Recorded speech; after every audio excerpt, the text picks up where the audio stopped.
au village, tu prends rapidement en maturité. Tu comprends beaucoup de choses en termes de relations humaines. Je ne suis pas un imam, je ne suis pas un prédicateur. On ne peut pas rester à un moment donné au même niveau que nos parents auparavant.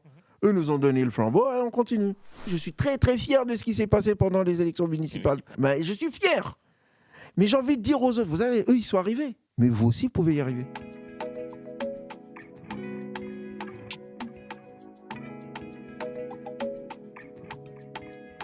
Bienvenue à toutes et à tous, bienvenue sur ce nouvel épisode du Nawari Podcast. Aujourd'hui, nous avons la chance de recevoir un homme de réflexion, de transmission et de conviction, Monsieur Ousmane Timéra. Donc, c'est le deuxième Timéra qu'on reçoit cette saison. Ça commence à faire beaucoup. T'as vu ? Ouais, ça fait beaucoup. Hein. Donc, comme toujours dans Nawari, on va essayer de remonter aux sources. Essayer de comprendre qui il est, comment est-ce qu'il a grandi, quel est son parcours, et ce qui fait que M. Timéra est l'homme qu'il est aujourd'hui. Ousmane Amour. Ah oui, Jam. Oui, Brené. Faut faire ce que Jam fallait. Comment vas-tu ? On est vivant. On est vivant ? Ouais. Alhamdulillah. Alhamdulillah. Très bien. Bah écoute, on est très content de te recevoir. Oui. Ce nouvel épisode. Merci pour l'invitation. Parfait. Merci beaucoup. Bon, on va commencer par le début, à savoir l'enfance. Ouais. Voilà. Je m'appelle Timéra. Timéra est le surnom qu'on a donné à une famille qui s'appelait Touré. Donc à la base, nous sommes des Tourés. Et Touré Mandé Modi, c'est-à-dire les savants et imams de l'Empire du Mandé. Timéra est le nom de famille qu'on a pris ensuite par la suite. C'est un surnom qu'on nous a donné qui veut dire Kubeneget Timmé. Ceux qui se sont accomplis, parfaits. Bon. Il y a deux explications principales sur ce nom. Certains disent que le mot Timéra, en fait, c'est par rapport à la branche des familles Touré au sein de l'Empire. Il y avait la branche des imams, ou plutôt des écoles où l'on débutait, et la branche où l'on finissait ses études. D'accord. Et donc les enseignants Touré, chez qui on finissait les études, c'est là où on terminait les études. Et les études, il y a Timene, il y a Timera. Il y en a qui disent ça. La plus connue, c'est la deuxième version que j'ai indiquée, c'est lorsque ils ont traversé le fleuve en venant. C'est des guerriers. Au moment de la destruction de l'Empire du Mandé, ils ont commencé à migrer. Et donc, ils ont traversé le fleuve. Le fleuve était dans un état en plein hivernage où personne n'osait traverser le fleuve, quoi, parce que tu risquais de couler. Mais ils y sont arrivés. Donc les gens de l'autre côté ont dit non, il ne faut surtout pas traverser. Et ils voient qu'ils traversent, c'est assez grand. Et donc ils ont dit écoute Tim Mountain. Donc ça a donné Timéra. Ça, c'est celle qui est la plus retenue. Cette version-là, elle est la plus connue, elle est la plus retenue. Et du coup, quand on est arrivé dans le royaume dirigé par les Bachili, on est devenu, donc on était déjà à la base déjà des guerriers, mais on est aussi devenus donc les Mangous, les défenseurs du royaume, et en même temps les diplomates. Donc ça, c'est déjà de l'origine. Par ailleurs, au sein du village Yafera, où nous sommes initialement tous présents, après il y a les Timéra qui sont partis dans des villages comme Fégui ou Lagny vers l'actuel territoire du Mali. Mais à la base, ils sont tous originaires de ce village. Tous, sans exception. Yafera. De Yafera. D'accord. Donc après, il y a des gens qui sont partis. Mais à la base, ils viennent tous de Yafera. Et donc, on a cette caractéristique aussi, nous les Timéra, de posséder les deux pouvoirs. Radasoutou, quoi. Radasoutou. Voilà. Ah, c'est ça la gourmandise. Le pouvoir, tu le prends ou tu le prends pas, cousin. Voilà. Vous avez dit on est imam, mais en même temps on est imam, mais on est chef de village. Okay, voilà, on est venu, on a trouvé les Fofana qui étaient là avant nous. D'ailleurs, j'ai écrit un poème qui fait référence à cette caractéristique. Que je trouve je représente assez bien, parce que je m'intéresse beaucoup aussi bien au côté intellectuel et religieux qu'au côté politique et social, ce qui m'a valu d'ailleurs quelquefois quelques petits soucis auprès de mes pères au sein de mon village Yafera parmi mes cousins et cousines, mais ça c'est une autre histoire. Donc déjà ça, c'est important, comme le disait Amadou Ampateba dans son livre Amkolé l'enfant Peul, et dont oui mon commandant, avant d'entrer dans sa propre histoire, on est le fruit de quelque chose qui nous a portée qui nous a dépassés. Par ailleurs, j'ai la chance aussi d'être lié à plusieurs branches familiales.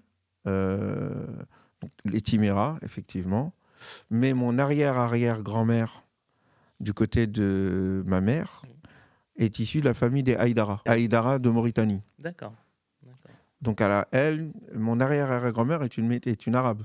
D'accord. Donc, les Haïdara sont, La famille liés du au prophète. prophète. C'est ça. D'accord. Et je suis par ailleurs lié aussi. D'accord. Puisque ma grand-mère, c'est la mère de ma mère, elle s'appelle Soaressi. Et je suis lié aussi au Diako, Tandugora, puisque mon arrière-grand-mère, donc ma mère, Adia, sa maman s'appelle Soaressi, donc on est lié à la famille des Si, une famille princière, une branche de la famille princière qui est venue se réfugier chez nous à Yafera. La mère de Soaressi s'appelle Mariam Diako, Tandugora, de Kungeni. La mère de Mariam Diako s'appelle Fatmata Dramé. C'était une métisse dont la mère était une Haïdara. Donc, et Haïdara, Aïcha Haïdara, elle vient de la ville de Néma, du côté de la Mauritanie, dont le père s'appelait Abdou. Donc, je suis issu de cela aussi. C'est important ces choses-là, parce que c'est mes parents qui me les racontaient. Mon grand-père, Ousmane Timéra, Alhaj Ousmane Timéra, était connu comme étant un commerçant très très riche, qui a fait fortune notamment au Congo. Et c'était aussi l'imam de Yafera. Et il est mort prosterné, en prosternation. Quelqu'un qui jeûnait beaucoup, quelqu'un qui priait tout le temps. Et donc était l'imam du village de Yafera et qui est mort en prosternation en état de jeûne. Ou à l'époque où il y avait des doutes sur le fait qu'il est laïd ou pas, lui, il avait décidé de continuer de jeûner. Et dans un état de prière où il est mort comme ça. Mon arrière-grand-père, du côté de ma mère, est lui le premier à avoir marché jusqu'à la Mecque. Il s'appelle Alhaji Kabou Timira. Le premier de Yafera, du coup. Le premier de Yafera. Eux de Ngan Mouki Fankachek. C'est-à-dire tout la vallée du fleuve, là. Okay. Ils disent que c'est le premier. Bon, en tout cas, à l'époque, on marchait. Donc ça date des... Il est revenu ? Oui, il est revenu. D'accord. Il est revenu. Il a eu des enfants. Non, il est revenu, il a des enfants. D'accord. Donc, lui, il s'appelle Alhaji Kabou. Donc, voilà le milieu dans lequel j'ai grandi. Et mon propre père, rahmahullah, il est mort il y a 5 ans, que Dieu lui accorde le paradis, était aussi une personne très respectée. C'est le trésorier du village, une personnalité assez importante, chez qui on venait régler les problèmes. Et c'était lui qui les réglait. Ma mère aussi, issue de la lignée qui est la sienne. Du coup, toutes les femmes dont j'ai parlé ont toutes été des commerçantes et ont toutes été des chefs d'entreprise. La Fatmata Dramé, elle ne dépendait pas de son mari. Mariam Tandugara, pareil. Et ma grand-mère Soaressi, pareil. Elle faisait du commerce de diamants au Congo. Et puis ma mère aussi était commerçante. Là, aujourd'hui, elle est propriétaire d'un immeuble qu'elle gère et tout. Et donc, moi, j'ai grandi là-dedans. Et du coup, toi, toutes ces histoires-là sont des histoires, comme tu dis, dans lesquelles tu as grandi dans cet environnement. J'ai grandi, on me les racontait, je posais des questions. Tes parents, du coup, qui te racontaient ces histoires-là. Et te les racontaient, du coup, en soninké déjà ? Oui, en soninké. Parce qu'à la maison, on parlait soninké. Ma mère refusait que l'on parle français à la maison. Quand tu nous entendais parler français, c'est la guerre. D'accord. Ah ouh là là, c'était chaud. Mon père, il intervenait pour dire non, mais laisse-les. Elle disait non. Le français, ils vont maîtriser. De toute façon, ils parlent ça dans la rue. Mais à la maison, ça parle soninké. Donc, du coup, de soninké, Mugukundo. D'accord. Et du coup, vous étiez combien, en fait ? Moi, je suis l'aîné de ma famille. Tu es l'aîné. D'ailleurs, bon, on va revenir sur ça. Parce que tu es l'aîné. Ouais. Mais dans ta façon de parler, dans ton comportement, un petit légué. Parce que certes, parce que tu es à l'aise, tu vois, tu dis ce que tu veux, tu vois, tu es assez relâché, tu vois. Ouais. Donc pour moi, je me suis dit, Ousmane Legueran, tu vois. Il a été choyé par sa maman. Tu vois, il est, voilà, non, moi je suis l'aîné chez moi. D'accord, très bien. Je suis le plus âgé et tout, avec beaucoup de choses, je pense, qui peuvent en ressortir psychologiquement. Tu me diras ce que tu vas en trouver. Non, un caractère rien. Et puis, Gelinga, Alamania. Donc, non, un caractère rien. Nous, Kundunya, Gelinga, Lemnaru. Donc. Et t'étais quel enfant, du coup ? T'étais quel type d'enfant ? Moi, j'étais un enfant poli et turbulent. Mhm. Et que je faisais plein de bêtises. Mais Daroni me battait. Mais j'étais éduqué. Mhm.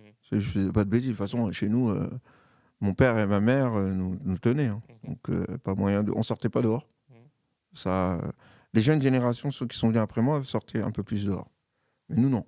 D'accord. Nous, on sortait pas dehors, on n'avait pas le droit. Mais j'ai eu une belle enfance. Alhamdulillah, j'ai eu beaucoup de cadeaux. Moi, je suis celui qui avait reçu le plus de cadeaux dans la famille. Ouais, c'est l'inverse. Hein. Toi, t'es l'aîné, mais qui a... Non, moi, j'ai reçu plus de cadeaux et j'ai eu plus de photos aussi. Parce que quand j'étais petit, mon père avait un appareil photo. Du coup, il me prenait tout le temps en photo. Faut dire que j'étais un beau gosse aussi. Hein. Mais ma sœur et moi, celle qui est venue après moi, Ouais. et surtout moi, c'est moi qui ai eu le plus de photos, plus de cadeaux aussi, parce que mon père travaillait dans une société qui s'appelle, à l'époque, ça s'appelait El Mangère. Ensuite, c'est acheté par une société qui s'appelait Mori. Ils avaient un bon CHSCT, comme ils disent. Du coup, pendant Noël, là, tu sortais de ta chambre et tout, ça sentait l'odeur des nouveaux cadeaux. Et j'en ai eu plein. Beaucoup, beaucoup, beaucoup, beaucoup. Pareil pour Pâques, on avait des chocolats, on partait au cirque. À l'époque, il y avait des parcs où on partait. Non, franchement, Mais c'était déjà, bien. c'est les années 80. 80, ouais. Déjà, c'est, entre guillemets, vous étiez en avance. À quel niveau? En avance dans le sens où aller au cirque, faire ce type de sortie, pour les soninker, Ouais. c'était pas... tu vois. Mais c'était grâce au travail à mon père. Non, mais, Mais ouais, c'était bien. des fois, tu peux avoir ces choses-là, mais pas forcément en profiter, en fait. Ah, d'accord. Tu sais, des fois, t'en as qui ont tout ça, mais qui... Moi, je sais pas. Ouais. Moi, par contre, là, je sais Ouais. pas. Moi, c'était le travail de mon père qui lui permettait d'avoir ça. Bah, pourquoi, T'as raison. pourquoi priver Non, les c'est enfants bien, de ça? c'est bien. Donc, ouais, j'avais des livres, j'avais beaucoup de. Je lisais beaucoup. Du coup, mon père m'achetait plein de livres. Ouais. Et donc, les bandes dessinées, j'avais tout le temps ça, quoi. Et encore une fois, comme je l'ai dit, bon, j'ai passé une bonne enfance, avec des bêtises qui méritaient quelquefois je me fasse chicoter, mais beaucoup d'amour, beaucoup d'affection, beaucoup d'admiration pour mes parents. J'avais et j'ai toujours beaucoup d'admiration pour mon père, qui est un grand homme, et pour ma mère, qui est une femme capable. On disait on a cette expression Yaralou yen rayou yen. Voilà. Moi, j'ai vu ma mère et ses sœurs faire des choses que peu d'hommes font.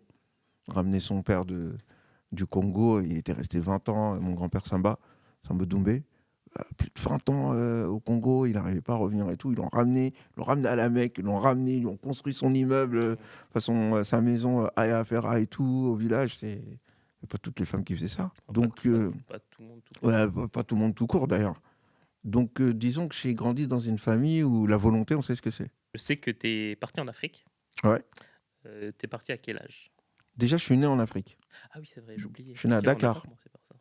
Tu es né à Dakar, mais tu es venu très tôt ici. J'avais un mois et demi. Voilà. Mais je suis né à Dakar et ça, c'est important de le signaler parce que ma mère ne voulait pas que je vienne. Elle ne voulait pas que je naisse en France. Pourquoi? Je sais pas, la nostalgie. Elle m'a dit, ton père, il disait, il faut que tu rentres en France, tu vas en France. Comme ça, le petit, il est né en France. Elle ne voulait pas. Elle voulait que son premier enfant respire l'air africain et tout. Bah, après, maman, elle m'a dit, moi, j'aurais peut-être dû venir ici. Mais bah, alhamdoulilah, j'ai la double nationalité. Donc, j'ai d'abord été sénégalais, ensuite, je suis devenu français. C'est pas tout le monde qui sait ça. Hein. Donc, ceux qui veulent me déchoir de ma nationalité, les gars, il n'y a pas test. Si vous faites ça, de toute façon, vous perdez un trésor. Mais pour revenir à ça, j'ai fini d'abord à Dakar. Ensuite, je suis reparti au Sénégal quand j'avais 12 ans. Du coup, là, tu pars entre guillemets pour un long séjour, mais est-ce qu'avant pour 3 ans, tu étais déjà allé? Non, jamais. Je connaissais rien du tout du Sénégal. Ouais. Et tes 3 ans, donc tu pars pour 3 ans là-bas? Ouais. Tu fais 3 ans complets, puis tu reviens ou tu complet. Fais D'accord. Complet, 3 ans. Où ça? Ferme. À Ferme au village. Je suis d'abord passé à Dakar. J'ai vu ma grand-mère soir ici. Et ensuite, je suis parti au village où j'étais pris en charge par ma grand-mère Soare Moussa, la mère de... Et tu pars dans quel contexte au village en fait? C'était prévu. D'accord. Parce que Et c'était pas pour des bêtises. Voilà, pas pour des bêtises. Non, moi c'était prévu. D'ailleurs, j'avais envie d'y aller. Bon, après, j'ai quand même pleuré quand je suis parti là-bas. Mais non, l'idée pour mes parents, déjà, ils voyaient qu'à l'école, je m'ennuyais. J'aimais pas l'école. Oh, j'aimais pas. J'aimais apprendre, mais j'aimais pas l'école. Et puis, ils voyaient que j'avais beaucoup d'appétence pour tout ce qui concerne l'histoire, l'arabe, l'islam. J'étais intéressé par ces choses-là. J'apprenais vite, mon père m'avait appris quand j'étais petit et tout. De façon générale, moi, quand quelque chose m'intéresse, voilà, j'apprends. Quand j'aime pas, moi, j'aime pas. Et puis, il y avait l'idée qu'il apprenne sa culture, qu'il connaisse qui est qui fait quoi. Agna, c'est rien, quoi. C'est dans ce cadre-là que mon père m'a emmené avec lui là-bas. Je suis resté 3 ans. J'ai continué mes études là-bas. Pas en français, parce qu'il n'y avait pas mon niveau. Non, il y avait la madrasa. D'accord. Il y avait la madrasa. Bon, ceux qui ne comprennent pas, Kharangimbe, c'est les écoles traditionnelles. Oui. Tu peux nous faire la traduction de Kharangimbe d'ailleurs? Kharangimbe, ça veut dire... Imbe, c'est feu. Kharangé, c'est apprendre. Donc, c'est l'apprentissage sous le feu, quoi. Exactement. Ils venaient avec leur... Ils venaient avec leur lauha, là, comme ils appelaient ça, leur petite tablette, là, sous le feu, et ils apprenaient. Donc, du coup, ils appelaient ça Kharangimbe. Souvent, c'est le niveau, on va dire, primaire. Et c'était une bonne institution, ça. Parce qu'en fait, ça enseignait à tout le village, tout le monde, les enfants, les femmes, tout le monde, ceux qui n'étaient même pas destinés à devenir des imams, à apprendre les rudimentaires, enfin le béaba, quoi. Apprendre les sourates, les prières et autres, etc. Et puis, c'était aussi un lieu d'éducation. Et ensuite, on passait à un autre niveau, on part au Moïse, comme ils disent. Moïse, et ça, c'est, on va dire, c'est le niveau supérieur. Là, souvent, on partait soit à Koungeni, qui est le village des grands imams Tandigora, ou soit à Tefsirga. Tefsirga, c'est un autre village assez connu pour être un haut lieu de formation religieuse et intellectuelle, qui est du côté du Mali. Moi, mon père est parti là-bas. D'accord. Contrairement à tous ses autres frères, tous sont partis du côté de Koungeni, qui est à un village de chez nous, quoi. Mais le seul, c'est mon père et son autre petit frère, mon oncle Taïro, qui est parti là-bas, parce que mon grand-père avait étudié là-bas quand il était adulte. Okay. Mon grand-père a fini ses études après être devenu riche. Donc il repartait là-bas, il a repris ses études. Ses épouses allaient l'accompagner là-bas, l'une après l'autre et autres. Et c'est comme ça qu'il a terminé. Et quand il est revenu, il est devenu imam. D'accord.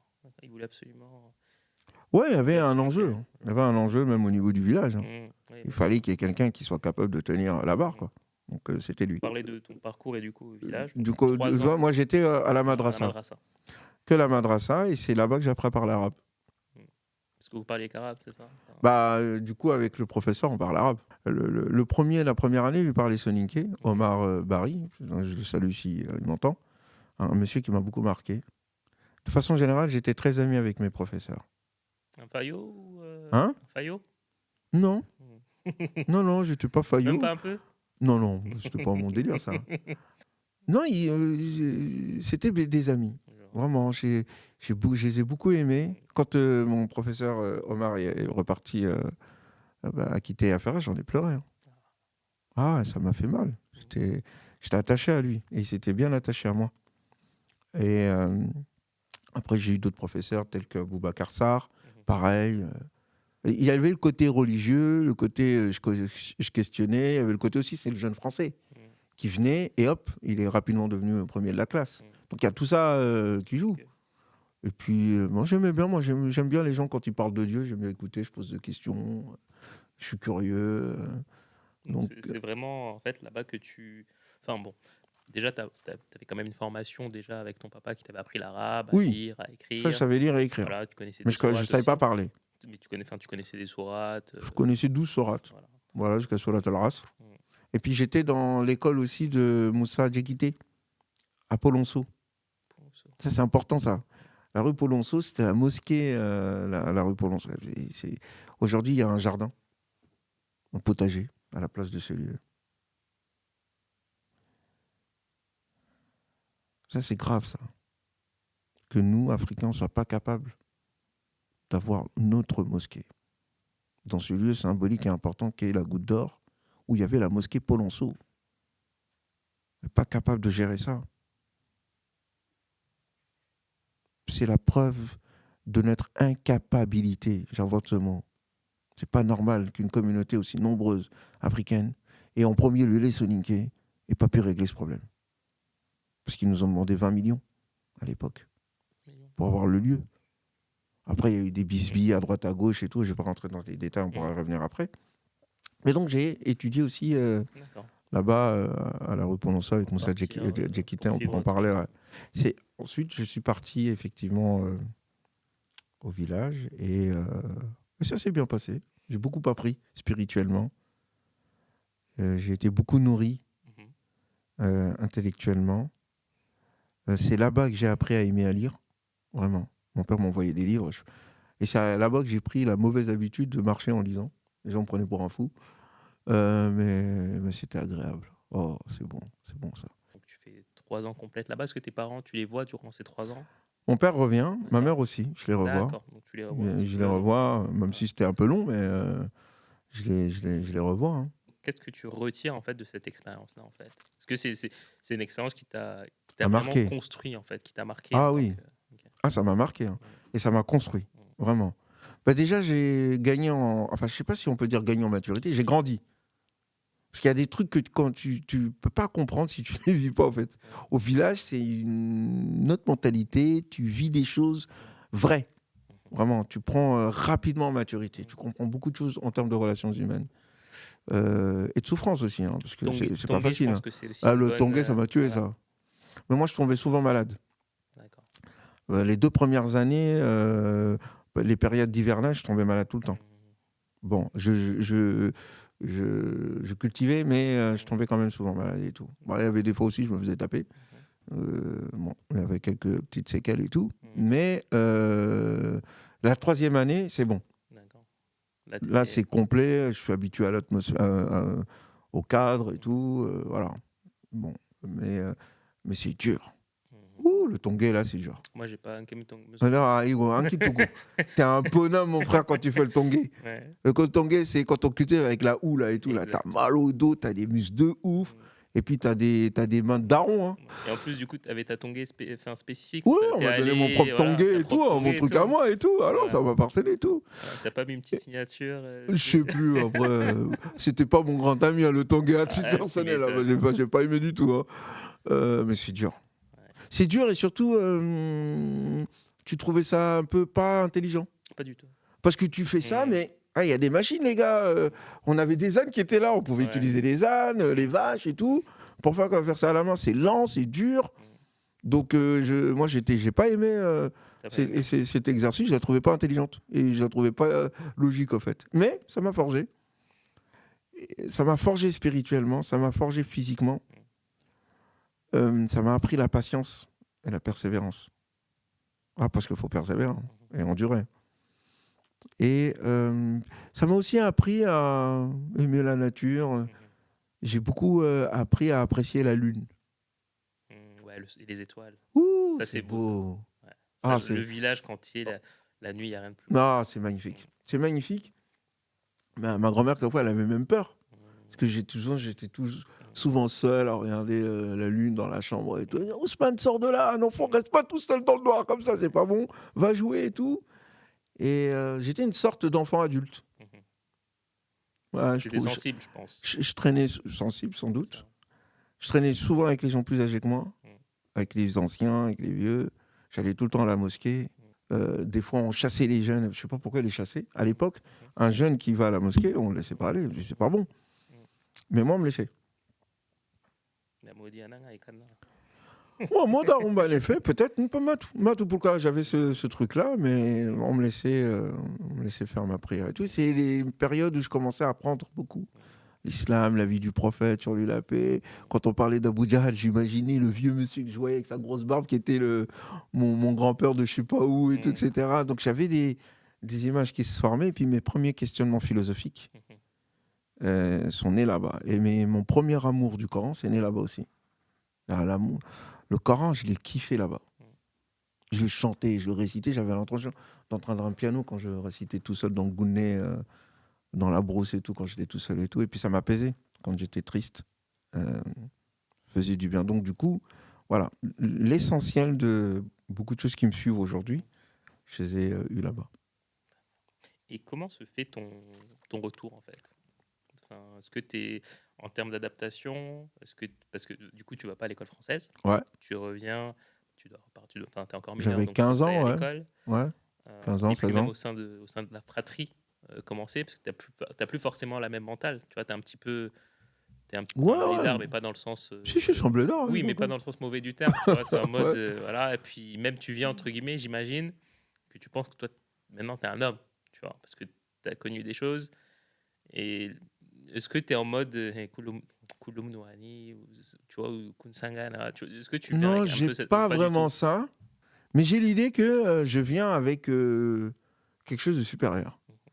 Puis après, la confrontation à la réalité, tu dis bah non, t'as rien de supérieur, mon frère. Faut redescendre sur terre. Euh, euh, on va dire que l'ensemble de ma famille veulent voir ce que je suis devenu. D'accord. Je parle de la famille large, hein. Mmh. Parce que la famille là, les cousins de mon père, par exemple, disaient c'est une mauvaise idée. Mmh. Tu vas y gâcher sa scolarité et sa vie. Mmh, mmh, mmh. Donc mon père les a pas écoutés. Pareil du côté de ma mère. Du coup, on veut voir alors. Il est devenu quoi? Et je vais au foyer avec mon père, je participe aux réunions, je parle avec mes tantes et tout le monde. Mes tantes du côté de ma mère sont très présentes autour de moi, très présentes. Ma tante Djeneba, qui est donc la femme de Mamadou Diana Timera, dont on va sans doute parler. Ma tante Fatmata, mes tontons autour. Voilà, je suis entouré, hein. Donc, mais avec mes frères et sœurs, ça se passe bien. Voilà. Je viens avec beaucoup de violence quand même un peu. On s'en rend pas compte. Ouais. Mais on vient, on est plus... Physique ou verbal, du coup? Les deux. Les deux. J'ai dû apprendre à me contrôler pour arrêter Mhm. de dire des gros mots. C'est vrai que chez les Soniquais, enfin, notamment au village, bon, même physiquement, mais verbalement quand même, ça y Ouais, va. Ça y ça y va. va, quand on a des Mhm. trucs comme ça, bon. Mais par exemple, c'est au village, j'avais appris qu'un imam ne dit pas de gros mots. D'accord. Ça, on me l'a souvent dit. Ça. Un imam parle bien, même dans ta façon de marcher, hein. Je marche pas n'importe comment. Ça, dès ma mère. Quand ma mère me voit un peu, non, non, tu marches pas comme tu marches droit, tu fais et tout, etc. Donc il y a une manière de marcher, une manière de parler, et il y a des mots qu'on n'utilise pas quand on est un timéra. C'est pour ça qu'il y a moi, ma dulcinée, elle dit que j'ai une éducation d'aristocrate et tout, je suis un bourgeois. Je dis, toi, je suis pas un bourgeois, mais qu'est-ce que tu veux que je dise, moi? C'est comme ça, j'ai été éduqué, il y a des mots, tu me les dis pas. Des mots qui sortiront pas de ma bouche, jamais. Mais il y a, voilà, c'est un peu violent parce que au village, ça tape, hein. Et ça tape pour rien. Ouais, Et les Mnananga, voilà, Bouli, tu te fais taper par le tonton au village, à la brousse et tout. et puis en plus, tu Et veux puis rien après, dire. tu T'encaisses. t'encaisses ça. Et en fait, tu crois que c'est naturel, quoi. T'encaisses. Donc, mais après, on se calme, quoi. Au bout de quelques temps, on arrive à se contrôler. Et puis il y a le papa et la maman aussi qui interviennent pour dire non, faut pas faire ça. Puis de façon, je crois, naturelle. Je n'ai pas un tempérament violent et tyrannique, hein. Voilà, je suis pas un tyran avec mes petits frères et sœurs. Mais ça se passe bien. À l'école, par contre, c'est compliqué. Parce que je suis pas adapté, au fait. Pas encore. Et ils m'ont pas laissé le temps. Donc immédiatement, c'est pour me mettre à l'école, mais pour me pousser vers le piège, CAP de peinture, quoi. Mais comme je l'ai dit souvent, ils se rendaient pas compte que je comprenais 3 langues. Je parlais le français, soniqué et l'arabe. Que je lisais au moins un livre par semaine. Ça, ils s'en rendaient pas compte. Et peut-être que moi, quand j'étais trop jeune pour me rendre compte que c'était important en soi. Donc, tout de suite, on m'oriente vers métier professionnel. J'atterris dans un CAP de peinture. Mais à côté de ça, j'ai une aventure, on va dire, littéraire via les livres de mon père. Mon père avait une grosse bibliothèque et tout. Du coup, j'ai parfait mon arabe en lisant les livres de mon père, en écoutant des conférences et tout. J'assistais aux différentes réunions du village. J'ai beaucoup appris. Appris à diriger. En voyant ton père, du coup. Mon père, le village, comment ils géraient leurs affaires et tout, comment ça parlait, comment... Et C'est formateur. c'est formateur et c'est... comment expliquer ça? C'est impressionnant. Du coup, on va toujours continuer sur ton papa. Donc, ton papa, il était marabout, Un imam, voilà, un ouais, imam. Il était c'est tout. aussi personnalité importante de la communauté, du coup, Ouais. de la FERA.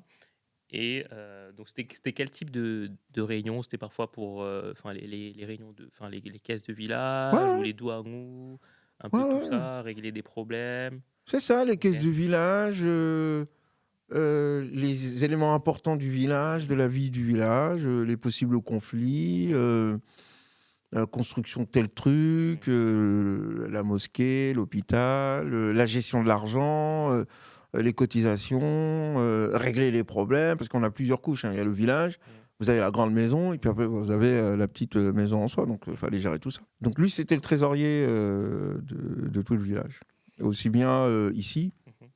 que là-bas, et alhamdulillah rabbil alamin, Mhm. il n'y a jamais eu de problème. Alhamdulillah.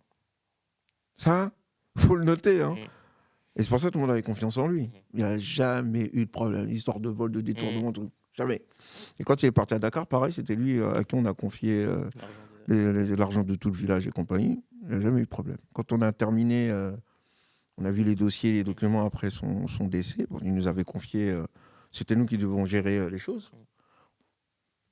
Pas de problème. Tout était noté à sa place. Ce qu'on devait rendre, il y avait des enveloppes d'argent et tout. On savait à qui les rendre, à qui les donner et tout. Voilà, alhamdoulilah, il nous a facilité la tâche. On n'a pas eu de problème de scandale ou de trucs comme ça de ce côté-là. Voilà, et puis on a vu surtout, moi j'ai vu un père qui travaille. Igo Boss. Ouais, je crois qu'il faut créer cette marque. Ah non, ça travaille. Ouh, mon père, il travaille tout le temps. Il faisait quoi? Il était manutentionnaire. Il a passé 40 années de sa vie à travailler. Il n'a pas eu un seul retard. Je ne sais pas si vous vous rendez compte, hein. Ils l'ont même récompensé, hein. Meilleur ouvrier de je sais pas quoi, j'ai oublié comment le terme et tout.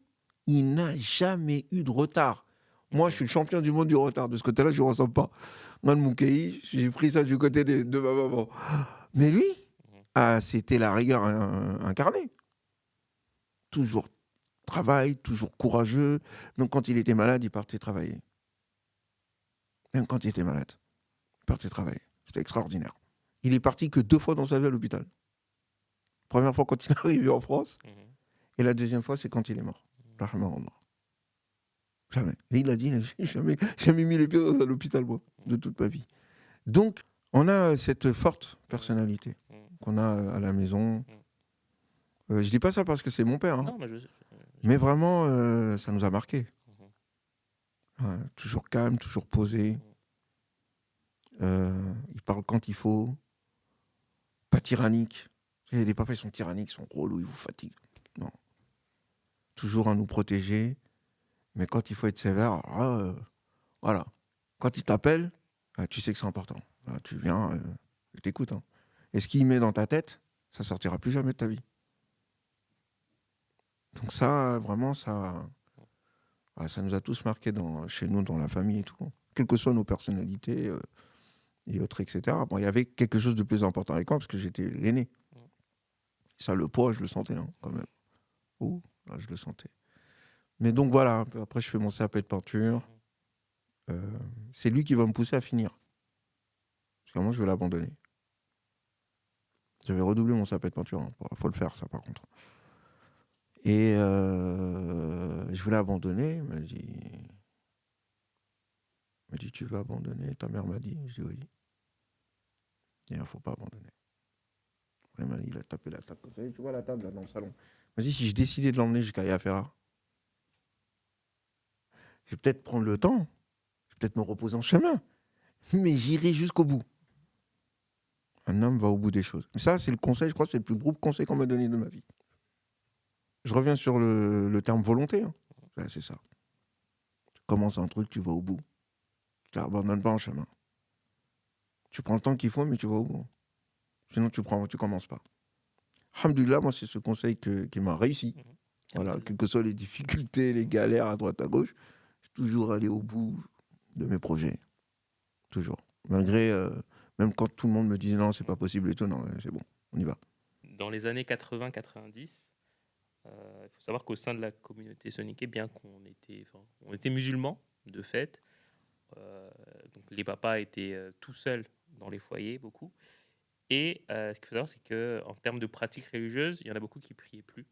Ouais. Il y en a beaucoup qui priaient plus. Et du coup, les raisons invoquées, généralement, c'était le fait qu'ils n'étaient pas dans un pays musulman, que les conditions aussi n'étaient pas bonnes, parce que parfois, ils étaient dans des caves. La douche, parfois, c'était 1 à 2 fois par semaine. Donc, globalement, le contexte n'était pas favorable. Et il y a eu, du coup, un mouvement, entre guillemets, de Dawagumu, on va dire, donc de personnes qui sont venues, on va dire, je vais dire, revivifier la foi, entre guillemets, et du coup, juste redonner, essayer d'impulser, en tout cas, chez les Soniquais, parce qu'ils étaient encore jeunes. Hein, la vingtaine, la trentaine. Hein. Voilà, donc la pratique. Et du coup, ils allaient à Paris, ils allaient à Marseille, ils allaient au Havre. Et il y a une personnalité, en fait, qui a énormément marqué la communauté Soniquais. Donc, c'est ton oncle, du coup, Mamadou Djana Timera. Du coup, est-ce que tu peux nous en parler? Parce que j'ai pas trouvé beaucoup d'informations. Donc, les informations que j'ai trouvées, c'était donc dans le livre donc de Mahomet, voilà, de Mohamed Timera. Et je suis tombé aussi sur quelques vidéos en soninké sur Internet.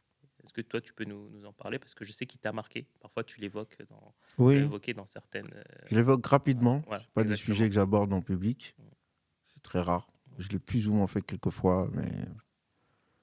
Bon, il s'appelle effectivement Mamadou Djana Timera. Son père s'appelle Mbale Timera. Sa maman est de Koungeni. Elle s'appelle Djanassi. Et c'est donc le mari aussi de la grande sœur à ma mère. Et c'est aussi le cousin de mon père, de ma mère, puisqu'ils sont de la même maison. Et donc un cousin éloigné aussi de mon père, du coup. Puisque ma mère est Timera, mon papa aussi. Et puis moi j'ai grandi avec lui, quoi, en fait. Quand j'étais petit, moi, c'est lui que je vois. Moi, je l'appelais Paroré. Oui. Il était plus âgé que ton papa? Il était plus âgé que mon papa, un peu plus âgé que mon papa. Je l'appelais Paroré, mais en réalité, c'était mon kaou. C'était mon oncle, parce qu'il est du côté de ma mère, exactement. En fait. Bon. Paroré, c'est quand on est du côté de... C'est le grand frère du côté du père. Tous les oncles paternels sont nos papas. Voilà. Et tous les oncles maternels sont nos kaou. Voilà, on dit kaou. Je me souviens de lui parce que c'est lui qui m'a offert mon premier sabdor, premier kramis. Je me souviens de lui comme étant quelqu'un de très gentil, assez doux. Je l'admirais beaucoup parce que c'est lui qui m'a inspiré le fait de devenir conférencier. Je le voyais parler, je disais à ma mère quand je serais grand, ma mère disait, j'avais 4 ans à peu près, il disait quand je serais grand, je serais comme tonton Jana. Je me souviens effectivement de lui, bon, en même temps sa fille et moi on avait le même âge, donc on jouait ensemble, Mariam, que je salue. Et je me souviens aussi, donc c'est quelqu'un de très éloquent, qui parlait bien, je me souviens de tout ça. Je voyais des gens autour de lui, et puis venu souvent à la maison, discuter avec ma maman, avec mon papa et tout. Mais bon, je suis un peu petit, je l'admirais beaucoup, mais je ne connaissais pas son importance. Et je me souviens que c'est lui qui m'avait donné mon premier sabdor avec mon petit chapeau. J'étais très fier et tout. J'ai gardé ça longtemps avec moi. Donc ça, c'est un premier point. Et donc c'est aussi le mari de ma tante Djeneba qui m'a fait grandir, quoi. Voilà, j'ai grandi pratiquement sous sa main. Auparavant, eux, ils habitaient à Paris. Nous, on habitait plutôt à Villiers-le-Bel. Puis ensuite, nous, on va déménager à Paris pour prendre leur appartement, parce qu'entre-temps, ils étaient partis à la Mecque. Ok. Voilà. Donc lui, je crois, dans les années 82-83, il part à la Mecque avec ses enfants. Donc il y avait Mariam, Amina, Farah Mamedi, et Khadija. Voilà. Je leur salue tous, hein, ils vont se reconnaître tous. Donc lui part à la Mecque. Après coup, j'apprends que c'est parce qu'il veut pas refaire ses études là-bas, parce que il a fait ses études à Koungeni, au village. Quand il vient en France, il est déjà instruit. Ensuite, il va au Maroc. au Maroc, il continue ses études là-bas. Et c'est là qu'il va rencontrer les gens du Tablir. Donc il rencontre les gens du Tablir et il continue avec eux en France. Très bien. Et d'après ce que son compagnon et cousin disait, Omar Timera, qui va être le deuxième époux donc de ma tante. Donc c'est lui qui va épouser la veuve de Mamadou Diana Timera. Mais c'est aussi son compagnon de route. Donc il y a Omar Timera et Mamadou Timera. Donc c'est lui qui va me raconter. En disant qu'ils avaient rencontré un Afro-Américain. Ils les avaient rencontrés lors de leur pérégrination avec les Tablirs, mais maghrébins. Et il leur dit, vous devriez organiser quelque chose pour les Africains. Ça, c'est des éléments que les gens ne connaissent pas très bien. Personne ne connaît, en fait, en réalité. Donc, mon oncle Omar me dit, c'est resté dans la tête de Mamadou Diana Timera, mais il n'a pas appliqué. 1 an plus tard, il les retrouve. Et cet Afro-Américain leur dit, mais vous êtes encore dans cette situation-là ? Il faut que vous fassiez quelque chose exprès pour les Africains. Vous ne pouvez pas rester comme ça, juste avec les Arabes. Et donc, Mamadou Diana parle à un moment donné aux Maghrébins, qui est avec eux, dans le cadre du Tablir, il leur dit, il faut que je parle à ma communauté. Il faut que je puisse leur parler. Eux aussi, ils ont besoin du message. Et c'est comme ça qu'ils vont commencer à faire la dawa dans les foyers. En appelant les gens à prier, etc. Au début, ils se faisaient chasser. Exactement. Ah ouais, mais c'était chaud. Hein. Ils se faisaient chasser. Et justement, parce qu'on disait que Dukoin Toani. Ouais. C'est des fainéants, ils veulent pas travailler. Nous, on a vécu ils comme se la ça. racontent et tout. Vous êtes qui vous n'avez pas plus la foi que nous. Pour qui vous prenez et tout. Vous n'êtes pas plus musulmans que nous. Et donc ils se faisaient chasser des foyers, de foyer en foyer. Mais ils continuaient. Et ils appelaient ça le temps des yéyés. Et le temps des yéyés, les gens, c'était dancing et tout, boîte et tout, pas de def, gros cheveux et tout. Vos papas que vous voyez en djellaba là, hein, ils étaient beaux, hein. Ils savaient bien se saper en plus. Hein. Donc on est dans cette période-là, dans les années 70. D'accord. C'est comme ça que va naître la mosquée Polonceau. La mosquée Polonceau, à la base, c'est avec Mamadou Diana Timera, Omar Timera et mon autre oncle qui s'appelle Bouna Timera, qui est le grand cousin de mon père. Donc ils sont là et ils rencontrent Moussa Diarité. Et donc ils veulent trouver un lieu pour pouvoir faire avoir un lieu pour prier et tout. Et il s'avère que Moussa Diarité avait un atelier de couture dans le 18e arrondissement, dans l'actuelle rue Léon. À l'époque. Bref. Ils essayent de se débrouiller et ils trouvent un autre lieu, dans la rue Polonceau. Mais il y a quelque chose qui se passe où Moussa Diarité, à un moment donné, arrive à avoir le lieu pour lui. Et il arrive à avoir des soutiens. Lui, il va finir par avoir des soutiens au niveau des Saoudiens. Il y a un riche Saoudien qui va l'aider à acheter le lieu. À l'époque, c'était pas cher. En plus, les Saoudiens sont riches un peu, ils pèsent un peu. Un peu, ouais. Mais Mamadou Diana dit pas la peine de rentrer en conflit avec lui. Donc ils abandonnent le lieu qui est censé être normalement le markaz. Ils le laissent à Moussa Diarité. Et là, donc je me suis trompé, c'est là où ils vont trouver un lieu à la rue Léon. C'est là où ils vont fonder leur mosquée, une mosquée à la rue Léon. De la rue Léon, ensuite, ils vont aller à la rue Philippe de Girard. Une mosquée africaine à la rue Philippe de Girard dans le 18e arrondissement est issue de ce projet-là. D'accord. Très bien. Donc, ils forment un groupe et ils essayent de parler au Soninké. Il y a des gens qui commencent à les suivre et autres, notamment des gens de Gambie. Et il le disait d'ailleurs, hein, mon oncle Mondjana, il disait ceux de Gambie sont plus courageux dans la foi, plus intenses que les autres côtés là, de Jagango. Là. Ils sont durs. C'est vrai qu'ils sont durs. Hein. Ça a eu du mal à pénétrer là-bas. Mais le grand boom va avoir lieu en 1980. 1980-1981, lors du décès d'un autre membre du village de Yafera, qui s'appelle Dambo Konaté. Dambo Konaté fait partie de la Dawa avec eux. Et à un moment donné, ils vont en voiture pour aller quelque part, pour une darawa, khourouj comme ils disent. Et il y a un accident. Et il meurt. Et donc tout le monde est surpris. Qu'est-ce qui s'est passé? Tout le monde apprend qu'il est mort dans la voie de Dieu. Donc pendant les grands rassemblements de Badé et compagnie, c'est là où le mouvement explose en fait. Tout le monde dit il est mort comment? Il est mort, c'est un martyr, etc., etc. Donc il y a de plus en plus de monde qui les rejoint. Ça devient un phénomène. Et tout le monde écoute son discours, il a une façon très... tous ceux qui connaissent Mamadou Diallo le disent, hein, même quand je vais en Mauritanie ou dans d'autres endroits, quand je dis Timéra, le maudit Timéra, c'est mon oncle qui dit, c'était quelqu'un, il ne faisait pas de différence contre les gens. Donc il avait ce caractère doux. C'était quelqu'un de très doux, Mamadou Diallo. Il ne se prenait pas pour je ne sais pas qui. Tout le monde il était l'ami de tout le monde. Il n'avait pas un ami particulier. Il était l'ami de tout le monde. Quand tu es avec lui, tu es avec lui. Si tu n'es pas avec lui, tu n'es pas avec lui. Mais il ne se prenait pas la tête. Et puis, il y a eu quelques histoires aussi à l'intérieur du mouvement où il sentait qu'il y avait une majorité de personnes qui voulaient prendre le pouvoir. Ça, c'est toujours Omar Timéra qui m'explique ça, mon oncle, Omar Djemé Timéra. Il me dit, c'était quand il me donnait des conseils par rapport à des conflits que moi-même j'avais eu dans mon association du quai. Il m'a dit, tu sais, ton oncle, il y avait quelqu'un qui voulait le pouvoir, il le lui a laissé. Et donc, le commandement, entre guillemets, du groupe est dédié à d'autres personnes. Mais lui reste présent. Mais de fait, les gens pensent que c'est lui le chef. Parce qu'il était plus connu. Celui naturelle, en fait. Exactement. Et ça, c'est une grande leçon. Ne jamais se battre pour le pouvoir. Ça sert à rien. Si tu l'as, t'inquiète pas. Ça te reviendra.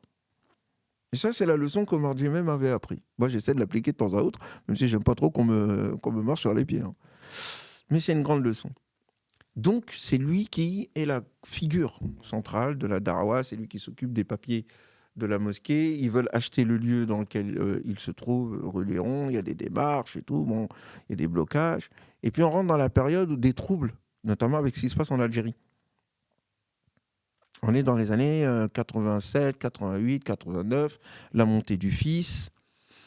Le FIS, c'est Front islamique du salut. En Algérie, donc. D'accord. Il y a Khomeini en 79 avec l'Iran. Il y a des choses qui sont en train de se passer dans le monde. Hein. Donc, en 1989, on est dans cette montée en puissance, en fait, sur le plan religieux de la communauté musulmane, africaine, soninké surtout. Même s'il y a d'autres ethnies qui viennent, mais le cœur, c'est les soninké. Et disons que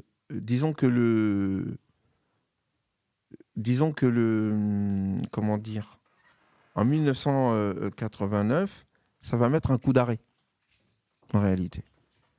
Un coup d'arrêt au niveau de l'organisation religieuse des soninké, elle a lieu là. Après, c'est un développement, on va dire, horizontal. Hein. Mais il y a quelque chose qui s'est passé, qui s'est brisé à ce moment-là. Et je pense qu'on devrait en faire une étude plus approfondie. Il y a quelque chose qui s'est passé. Quand mon oncle vient, il vient chez nous. Ça aussi, peu de gens le savent. Ils disent qu'il est mort après être revenu de la mosquée. Non. Il était venu l'après-midi déposer ses enfants, mes cousines. Mariam, Janna et Khadija. Je me rappelle, c'était un mercredi. Au mois de juin. Et à un moment donné, le mois de juin, mois de juillet, je ne sais plus. Et à un moment donné, il revient. Il discute avec mon père et tout, je ne sais plus de quoi. On regardait un reportage, je crois. Et il y a Khadija qui veut rester à la maison. Khadija reste chez nous. Il y a Janna qui est plus petite que Khadija et Mariam qui est l'aînée, qui est celle qui a mon âge. Et ils partent avec lui en voiture.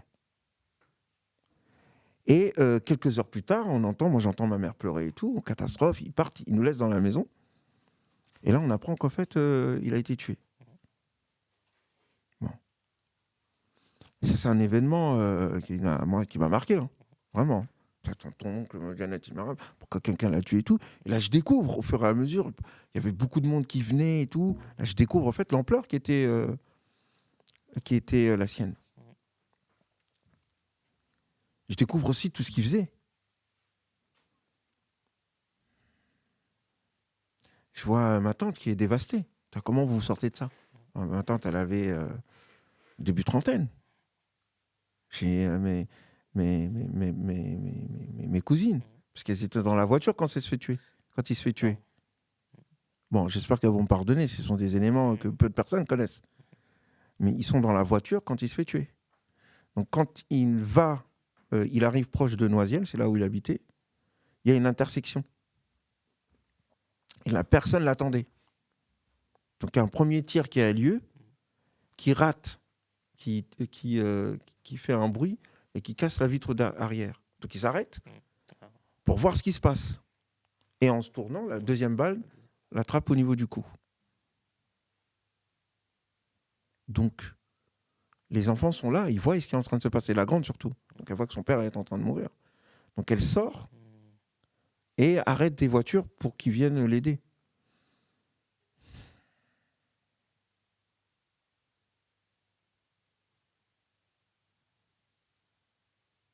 Donc, c'est comme ça que les choses se sont passées. Maintenant, exactement, qu'est-ce qui s'est passé? Comment? Pourquoi? Il n'y a pas de... Moi, je vais divulguer des choses que beaucoup de gens ne connaissent pas. Hein. Ça, c'est des secrets de famille. Bon. Et moi, je me suis toujours dit, un jour, je ferai ma propre enquête. Il faut que je sache ce qui s'est passé dans cette affaire. Mais bon, on verra ça plus tard. Mais, d'après ce qu'on nous a dit, d'après ce que mon père m'a dit, et d'après ce que ma tante aussi m'a dit, et ma mère aussi, c'est que, premièrement, les journalistes viennent, notamment de TF1, pour savoir, pour faire une enquête et tout. Ils font des reportages. Il y a un blackout, le reportage ne sort pas. L'avocat de l'époque demande à mon père, qu'est-ce que votre frère faisait? Il était dans quoi? Il était dans un trafic de drogue ou il faisait quoi? Et mon papa dit non, mais il était comme nous, quoi. Il était simple et tout, il n'y avait rien. Il dit parce que c'est à un haut niveau qu'on est en train de bloquer le dossier. Bon. Et donc, on ne sait pas trop qu'est-ce qui s'est passé. Ma tante était jeune. Elle doit s'occuper des enfants et tout. Puis à l'époque, c'est les années 80. On ne sait pas trop. Il y a un jugement qui a lieu quand même. On soupçonne quelqu'un avec qui s'était pris la tête et tout, mais en fait, il s'avère que ce n'est pas lui. Il y a eu un procès, mais... Ça n'a jamais été élucidé. Mais non, ça n'a pas été élucidé. Et puis ceux qui sont venus après lui, ils n'ont pas... Bon, après, c'est les darons, et puis on ne sait pas trop, puis il est mort. Bon, on soupçonne que c'est à cause de l'affaire de la mosquée, mais après, on découvre que non.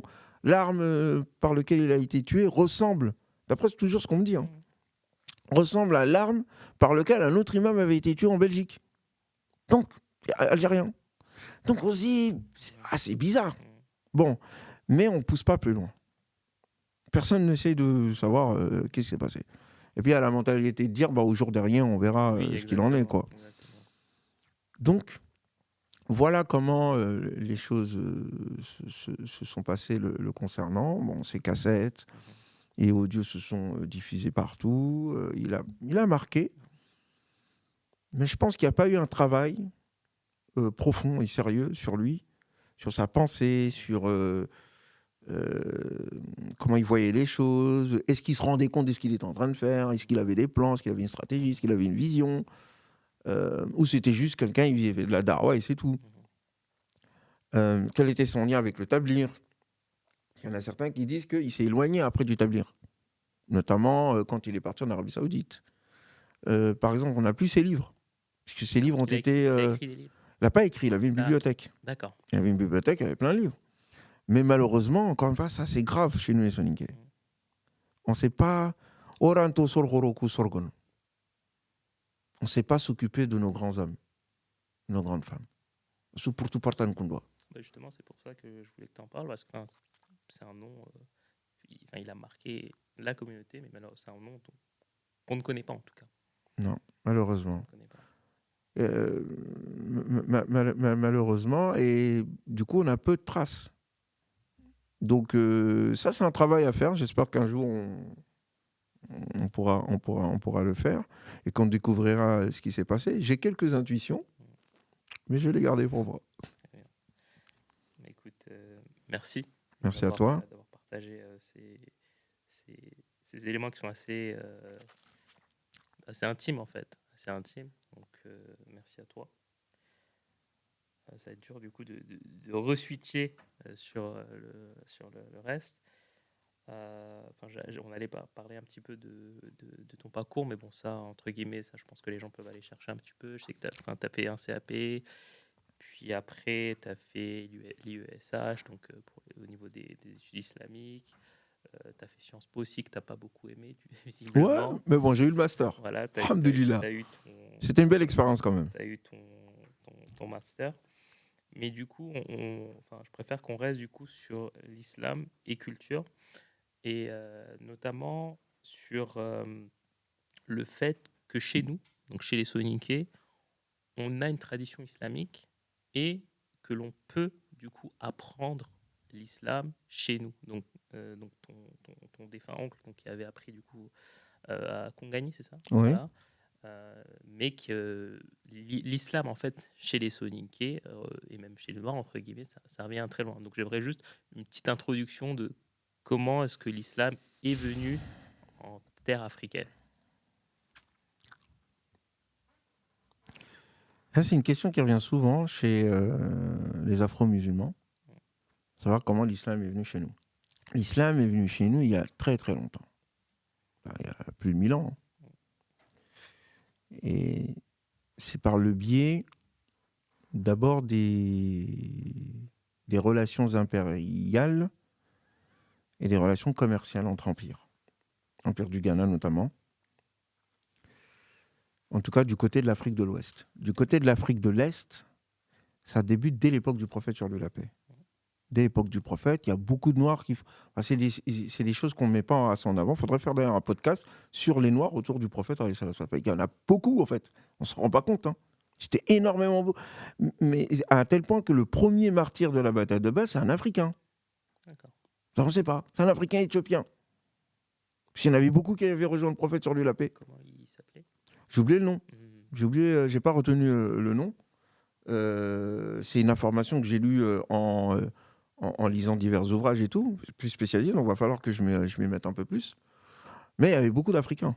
Et l'islam va continuer à se développer parce que le prophète a mis en place une stratégie. Souvent, on prend parce que le prophète, il faisait les choses comme ça, par hasard. Non. Une telle réussite n'est jamais le fruit du hasard. C'est une stratégie, c'est pensé.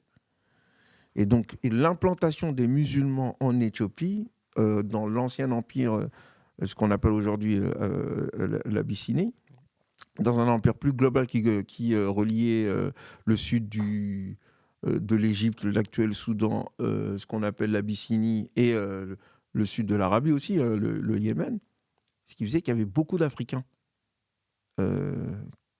qui avaient commencé à être touchés par l'islam et qui va continuer tout au long des années, voire des siècles, à se propager.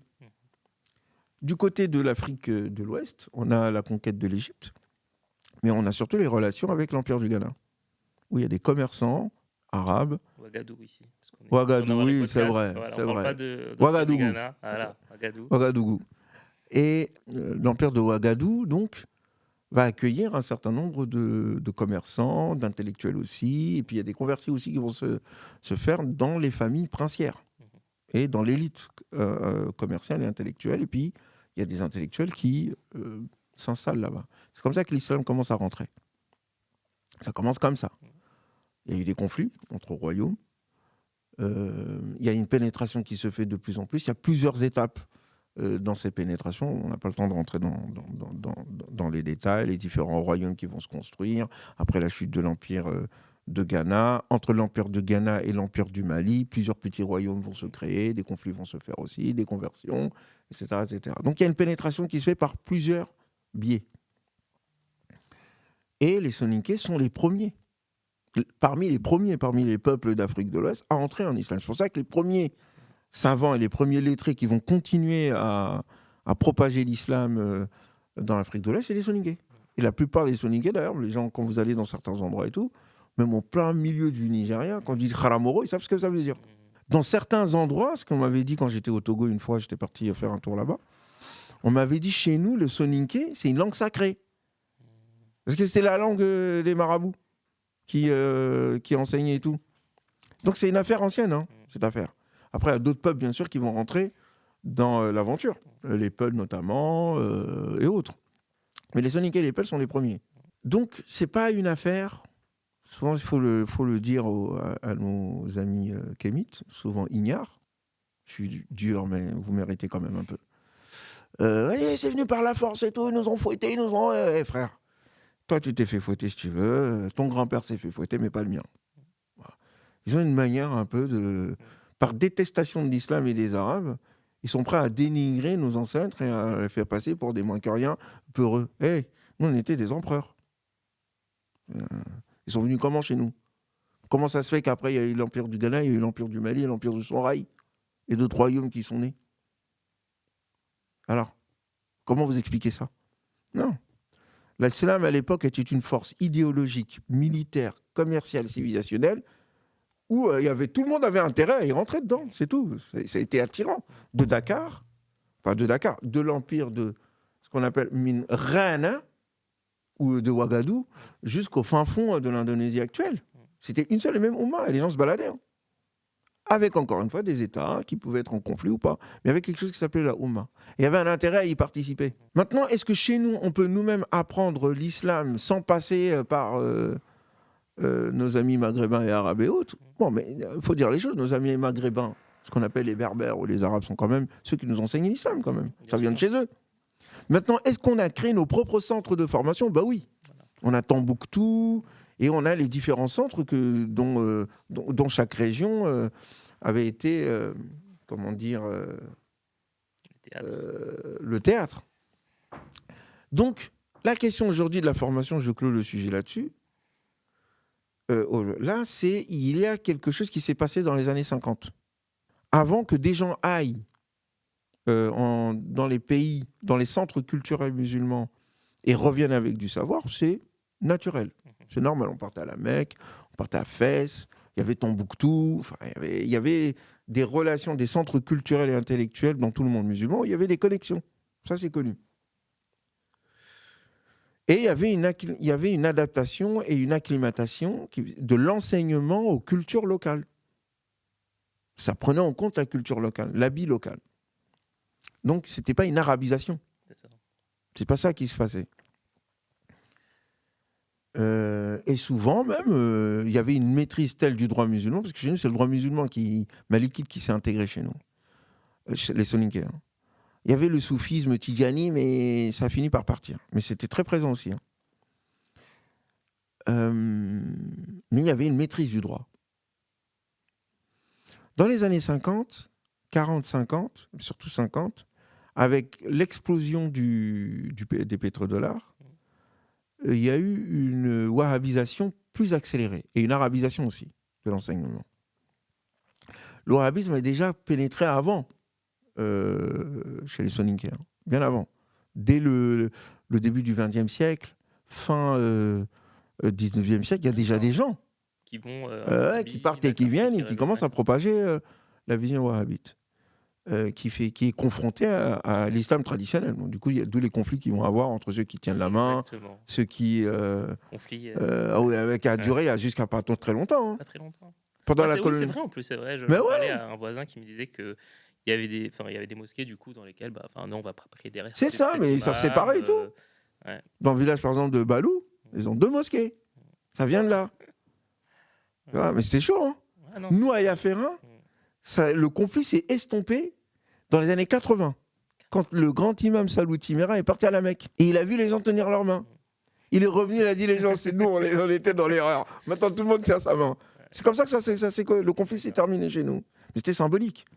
C'était la vision wahhabite réformiste, soi-disant, entre guillemets, avec une certaine violence. Ils n'ont pas été sages quelquefois, nos amis wahhabites. Pas venir aux gens, vous êtes tous des Moubtadi'oun, c'est tout, vous allez tous aller en enfer. Ça a créé beaucoup de conflits. Et puis, il y a aussi des problèmes de terminologie. Et quelquefois, ils ne se comprenaient pas sur les mots alors qu'ils disaient la même chose. Bon, bref. Mais du coup, les pétrodollars vont donner les moyens à l'Arabie Saoudite et aux pays, aux pétromonarchies, de pouvoir propager leur idéologie. À travers des écoles, des madrasas et compagnie, etc. C'est ça qui se propagera chez nous. Mais avec aussi le modèle, l'habit culturel. Exactement. Pas seulement la vision, mais l'habit culturel aussi, qui montrait qu'on était des vrais, des purs. Et ça pose problème. Ça pose problème parce que du coup, la culture arabe, c'est la culture arabe. Voilà, ils ont une culture, c'est la leur. Grand bien leur en face, il n'y a pas de problème et tout. Mais il ne faut pas confondre ça avec l'islam. Du coup, tu avais des gens, par exemple, qui disaient, dans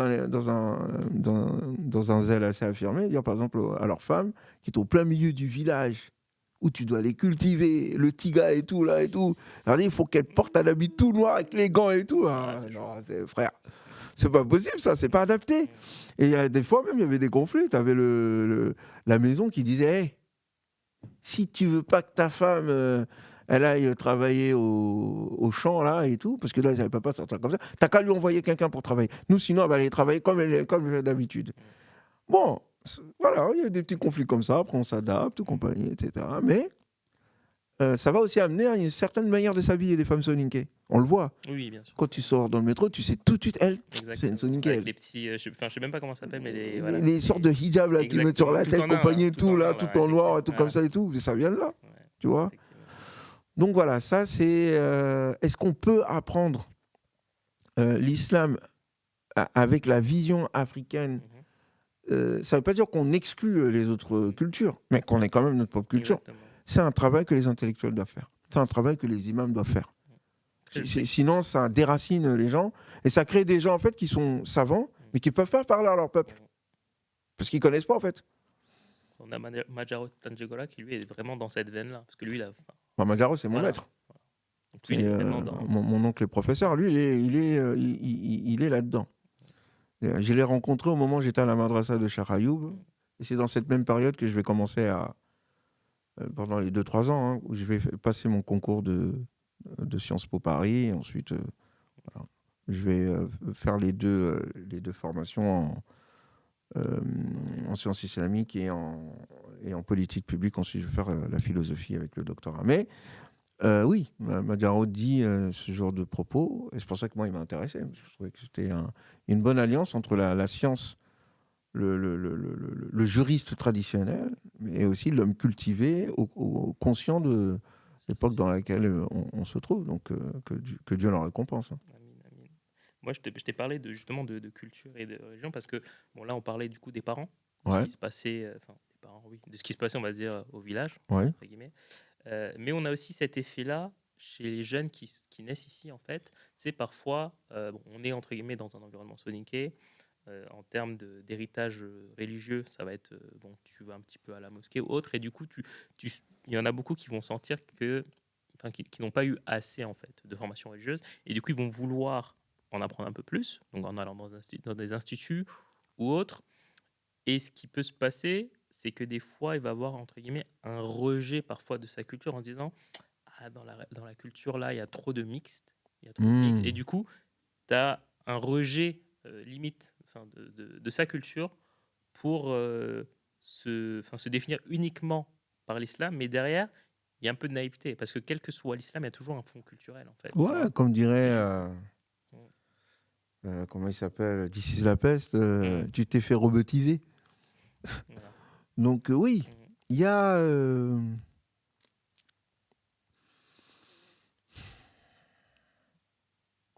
En fait, c'est un manque toujours de profondeur et de connaissances. Les gens qui ne connaissent pas leur propre culture, et qui la confondent avec les folklores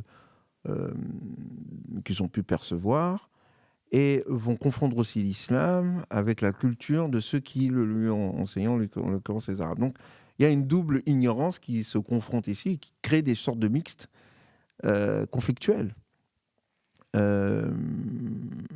L'islam, c'est d'abord des principes et une vision du monde. C'est une grande ligne. Il ne faut pas les confondre avec les points de détail.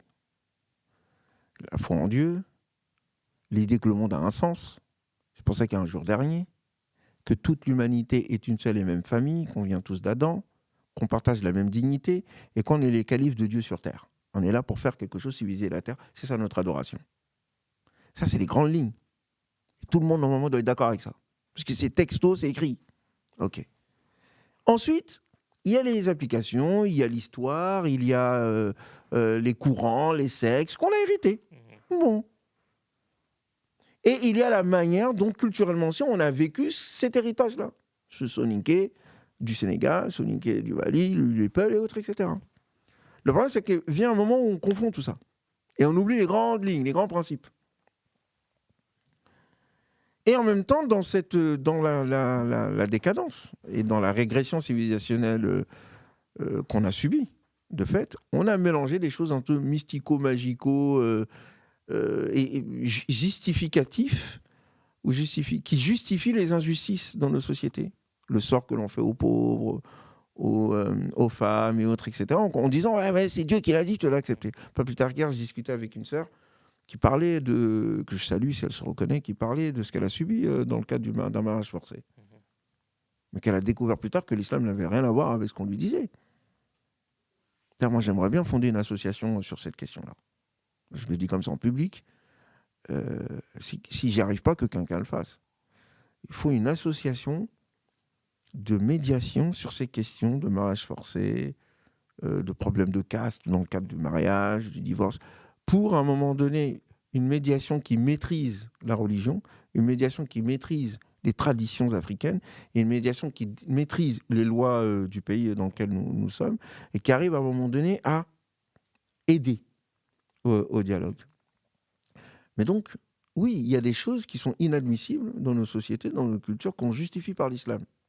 Et dans l'ignorance de ceux qui subissent cela, ils disent qu'en fait, c'est l'islam qui permet ça, donc voilà, il faut dégager l'islam. Ou alors, non, pardon, c'est pas seulement dégager l'islam, c'est dégager la culture soninké africaine qui a confondu ça avec l'islam. Et l'islam dit ça. Et par exemple, tu tombes dans des catastrophes, par exemple, où des choses qui sont bonnes dans la culture. Par exemple, dans le cadre du mariage, je me souviens, il y avait une sœur qui voulait de se marier avec un gars qu'elle avait rencontré il y a 2 mois. Donc elle est là, elle est chaud bouillante et compagnie et tout. Et tu dis non mais calme-toi ma soeur et tout. Non, c'est la tradition, l'islam il a dit. Frère, cousine, tu vas apprendre l'islam à ton père, à moi.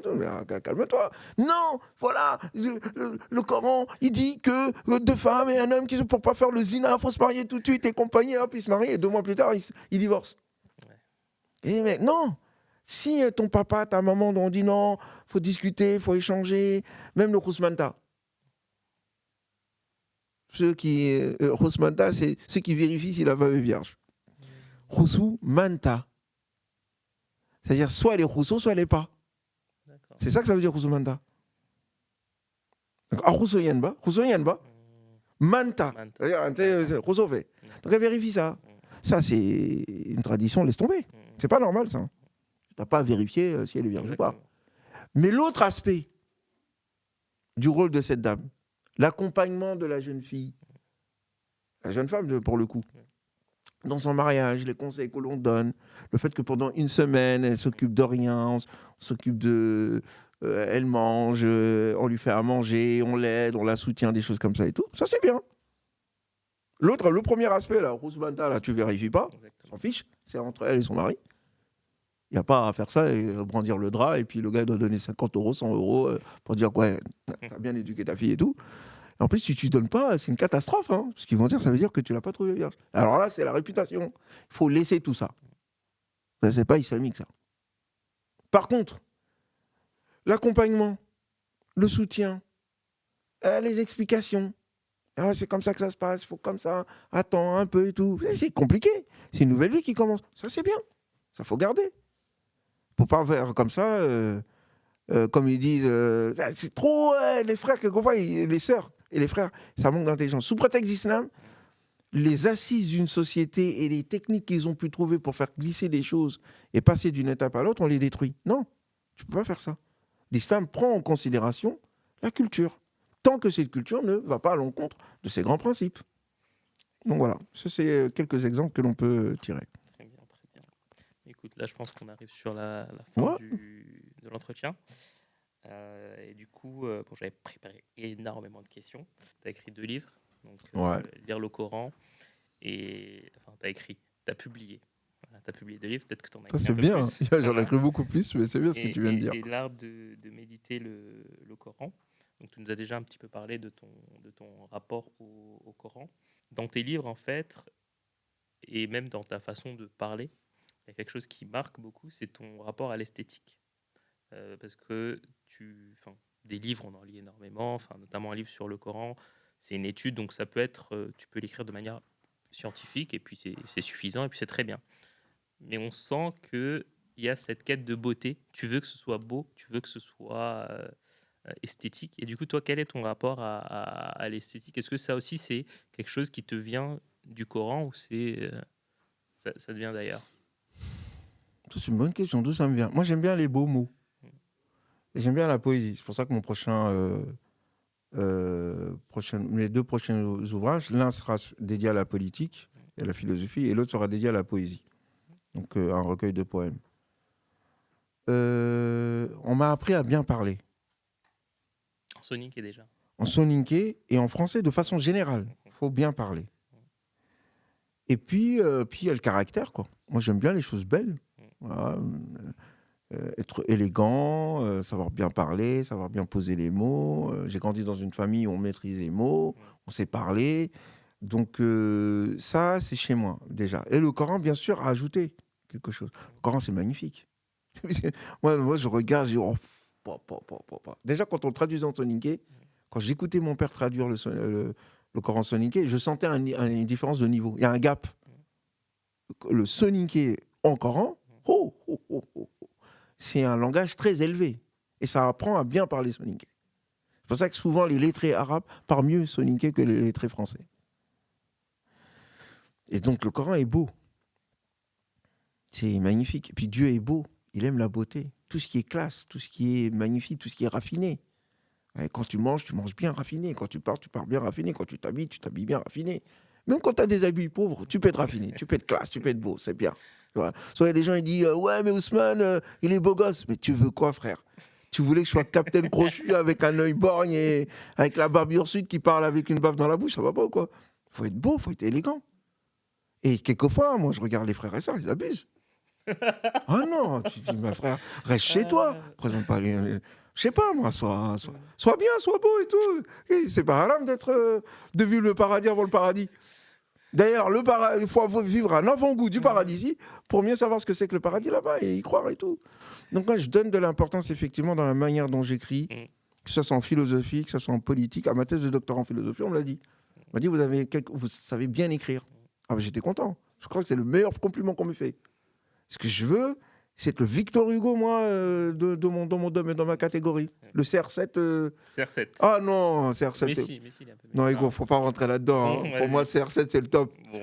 Messi, mais vas-y, mais ça va aussi, tu vois. Alors, on va dire Pelé. Bon, vas-y. Quoi? Allez. Le roi Pelé? Non, vas-y, moi, je connais pas. Ouachaloumounou, laisse tomber. Tout ça pour dire, oui, j'accorde de l'importance à la beauté et j'accorde de l'importance à la transformation du monde. C'est pour ça que j'aime pas trop qu'on me confonde avec un imam.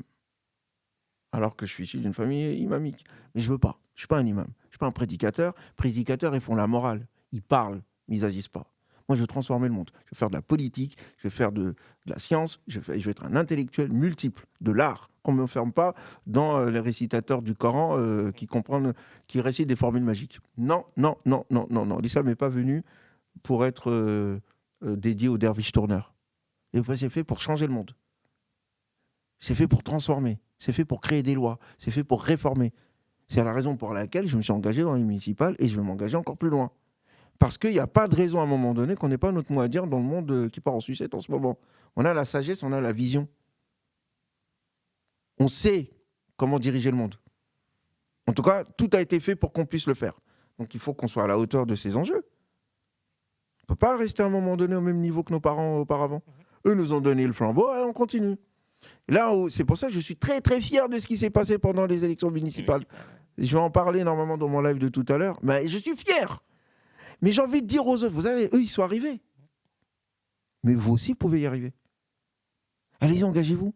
Hommes, femmes, allez-y. N'ayez pas peur des autres là qui disent qu'on est des incapables. Parce que quelqu'un qui croit en Dieu, il n'est pas incapable. Il n'est pas incapable. Il est digne. Il est capable pour diriger le monde. Si toi, tu ne peux pas faire, qui va le faire? Les autres? Mais alors, à quoi sert cet héritage-là?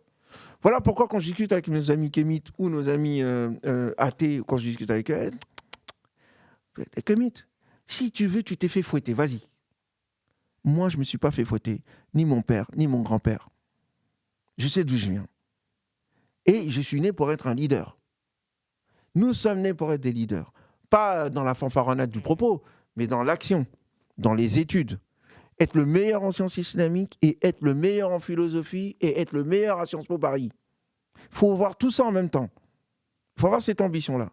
Avoir nos propres entreprises, avoir nos propres économies, être capable de contribuer, ne plus avoir besoin du RSA, dire c'est nous maintenant qui donnons même aux autres. C'est comme ça que tu pèses, frère. C'est comme ça que tu es un vrai serviteur de Dieu. Un serviteur de Dieu, il ne m'en dit pas. Parce que celui qui te donne, c'est lui ton maître. Si tu es avec Dieu, tu es autonome. Parce que tu n'as plus besoin, en fait, des autres. Donc, de ce cas-là, tu es autonome, tu es indépendant. Et pourtant, tu as toujours soif de Dieu. Ça, c'est le vrai islam. Parce qu'à ce moment-là, tu n'es pas dans l'islam pour avoir quelque chose. Ah, c'est bon, je suis bien. Mais je ressens quand même le besoin. J'ai besoin de quelque chose de plus grand encore. Dieu. Subhanahu wa ta'ala. Voilà pourquoi est-ce que les compagnons n'étaient pas des pauvres. Le prophète lui-même n'était pas un pauvre. Souvent, on dit, le prophète était pauvre et tout. Le prophète était millionnaire. Et on a tous les hadiths qui en parlent. Il était capable. Il ne mendiait pas. Du coup, excuse-moi, mais il y a quelque chose de très important dans ce que tu dis là. Et c'est le fait d'avoir cette confiance en soi. Du coup, cette confiance en soi, mais qui est basée du coup sur la foi.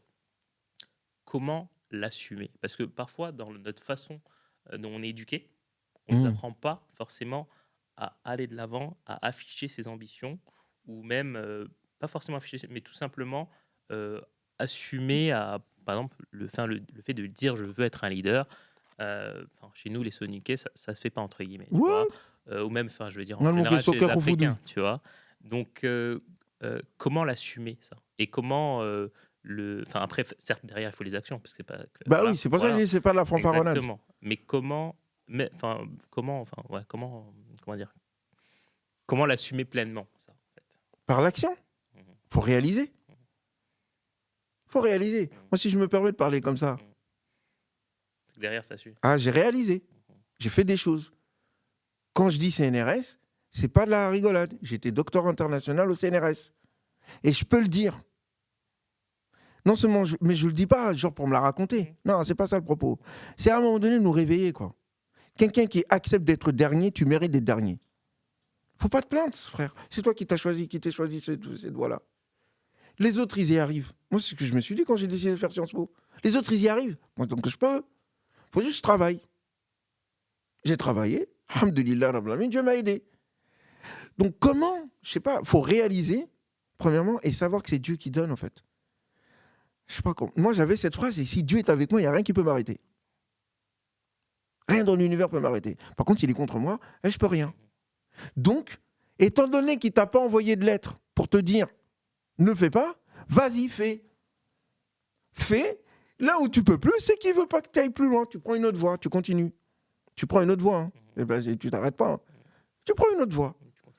Et tu continues. Mais tu as confiance en Dieu. Parce que c'est lui qui donne tout. C'est lui qui est capable de tout. Et en plus, il est généreux. Bon, voilà. Parce que si il est capable de tout, il n'est pas généreux, bah, tu dis, bon, ok. Mais il est généreux. Il t'a donné les compétences, les qualités, les capacités, le parcours, l'histoire. Il t'a donné tant de choses. Donc, à toi de faire quelque chose avec. Tu es là pour faire quelque chose de grand. Tu es là parce que Dieu a voulu que tu sois là et tu es unique. Il n'y en a pas deux comme toi. Donc, s'il n'y a pas deux comme toi, ça veut dire que tu dois apporter quelque chose d'unique au monde. Unique. Si tu ne le fais pas, là, Dieu va te poser des questions. Qu'est-ce que tu as fait? Non, Dieu, tu sais, moi, j'ai voulu être modeste, mais je ne t'ai pas créé pour être modeste. Je t'ai créé pour que tu réalises et je t'ai donné toutes les compétences et les capacités pour ce faire. T'as fait quoi? T'as été faible. Tu méritais une augmentation, t'as pas osé demander. Il t'a hagar, tu t'es dit je vais patienter. T'étais un lâche. C'était pas de la patience, ça. C'était de la lâcheté. Et Dieu n'aime pas les lâches. Donc, il faut avoir la confiance en soi. La conscience de soi. La confiance en Dieu. Et se donner un plan et des objectifs. Un plan, hein, c'est important.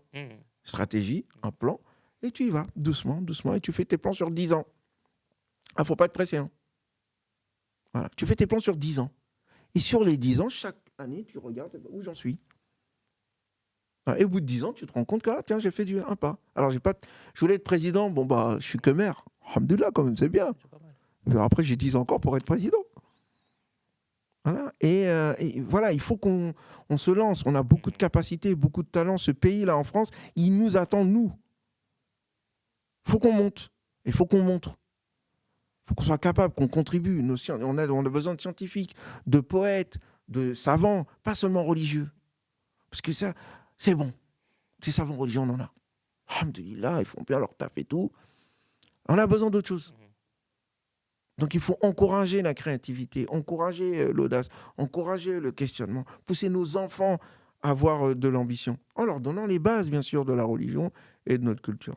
Moi, ce sont ces bases qui m'ont été données, pour conclure mon propos, et qui me nourrissent jusqu'à présent. Jusqu'à présent, j'apprends à me connaître. Jusqu'à présent, je me découvre. Ah ouais, en fait, je suis comme ça. Je ne savais pas. Parce que je me dis, ah tiens, une fois j'ai fait ça, une fois j'ai fait ça, une fois j'ai... Ah, je comprends donc pourquoi ma mère elle me disait ça. Je comprends pourquoi mon père il me disait ça. Et on continue. Mais avec l'espoir qu'avant de mourir, on puisse recevoir une standing ovation des anges. Moi, c'est ça que je veux. Tu sais que tu meurs là. Au moment où... Ouais. Et tu vois les anges en train de faire un bravo avec leurs ailes et tout. Bravo, t'as bien travaillé. Alhamdoulilah, t'as été sincère, t'as laissé quelque chose. Et après toi, t'as laissé quelque chose de marquant. Comme mon oncle Mohamed Jannat Timera. Il est mort jeune, 42 ans.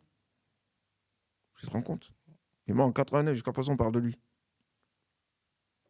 Ça se trouve, toi et moi, on parlera de nous dans 3 siècles. Inch'Allah. Inch'Allah, qui sait? On ne sera pas là pour le voir, mais peut-être qu'on nous enverra quelques lettres de là-bas. Inch'Allah. Inch'Allah. Bah, écoute, merci beaucoup. Merci à toi. Merci beaucoup pour cet entretien qui a été riche. Je pense qu'il nous en faudra un deuxième. Ah, Inch'Allah. Inch'Allah. On a le temps. Enfin, de toute façon, il y a ton recueil de poèmes, il y a le livre qui va sortir. Je pense qu'on a appris énormément de choses sur toi. Mais il y a encore beaucoup de choses à dire, je pense. Inch'Allah. Voilà, Inch'Allah. Je suis en tout cas votre serviteur. Voilà. Bah, écoute, je te remercie en tout cas. Merci à toi. Merci Ousmane d'avoir accepté notre invitation. Merci. Donc, comme je l'ai dit, donc, il y a 2 livres. Donc, tu es actif sur YouTube, sur TikTok maintenant aussi. Oui, beaucoup Voilà. en ce moment. Donc, n'hésitez pas, enfin, pour ceux qui ne le connaissent pas, je pense que vous le connaissez quand même, mais si vous ne le connaissiez pas, bah, voilà, vous avez appris à connaître aujourd'hui Ousmane Timera. Et encore aujourd'hui, il était soft. On n'a pas, voilà, j'ai pas poussé sur les sujets.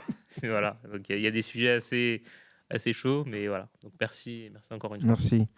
Merci de l'attention.